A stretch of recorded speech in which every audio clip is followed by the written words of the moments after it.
for today, we will discuss about climate change, kung paano to nakaka-affect sa pamumuhay natin, kung ano yung mga effects na napapansin natin within our community, and kung paano tayo makaka-help sa environment. So, to introduce myself, I am Miki Malacapo from Subet 18101A, and now we will start our interview, pero papakilala muna natin yung kasama natin. So, pakilala muna po. Hello po, my name is Tisha Malacapo, now on my first year as an accountant. So for the first question, kailan mo po nalaman or narinig yung about sa climate change?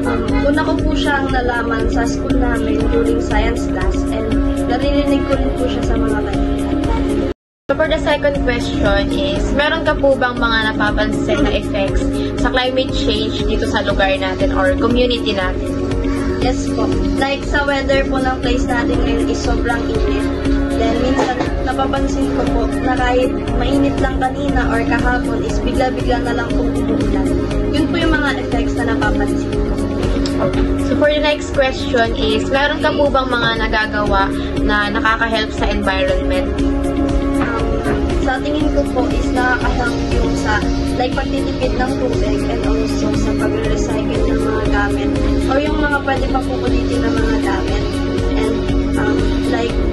And ano din po, yung paggamit ng mga paper bags or eco bags instead of plastic.